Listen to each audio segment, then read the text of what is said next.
విద్యుత్ సమస్యను పరిష్కరించాలని కోరుతూ ఆందోళన బాట పట్టారు కుమరం భీం జిల్లాలోని ఏజెన్సీ గ్రామాల ప్రజలు. నిత్యం కరెంటు కోతలతో సతమతమవుతున్నామని తమ గోడు పట్టించుకునే నాదుడే లేడని వాపోయారు.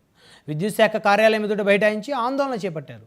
కాగజ్ నగర్ మండలంలోని బురదగూడ, నందిగూడ, చారిగాం, మహాజన్గూడ, అంకుశాపూర్, గొంది గ్రామాలతో నిత్యం కరెంటు కోతలు జరుగుతున్నాయన్నారు. అధికారులు నిర్లక్ష్యంగా సమాధానం ఇస్తున్నారని గ్రామస్తులు ఆవేదన వ్యక్తం చేశారు. శాశ్వతం అంటే రెండు రోజులకు ఒకసారి వస్తుంది, తర్వాత నైట్ పూట అయితే కరెంటే ఉండలేదు.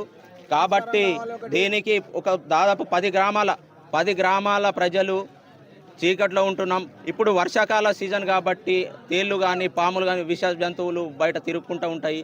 చిన్న పిల్లలు ఉంటారు కాబట్టి బయటికి వెళ్తే ఇబ్బంది అవుతుంది. దీనికి ఇప్పటికైనా మాకు పరిష్కారం శాశ్వతంగా అయ్యేటట్టు చూడాలని మేము అధికారులను కోరుతున్నాం. లైన్లో ఉండేటువంటి చిన్న స్థాయి ఉద్యోగులు లైన్ మ్యాన్ కానివ్వండి, లైన్ ఇన్స్పెక్టర్ కానివ్వండి, ఫోర్ మ్యాన్ కానివ్వండి అస్సలు పట్టించుకోరు. ఎప్పుడు ఫోన్ చేసినా వాళ్ళు రెస్పాన్స్ గారు, వాళ్ళు పని చేయలేరు. అందుకోసం పని చేయలేదు కాబట్టి వాళ్ళను వేరే దానికి సస్పెండ్ అయినా చేయాలి, వేరే విలేజ్లకు వాళ్ళని ట్రాన్స్ఫర్ చేసి పని చేసే వ్యక్తులను మాకు పెట్టాలని మేము కోరుతున్నాం. గ్రామం బురదగూడ. మేము గత 3-4 నెలల నుంచి ఈ యొక్క కరెంట్ తోటి చాలా ఇబ్బంది పడుతున్నాం. ఎన్నిసార్లు చెప్పినా లైన్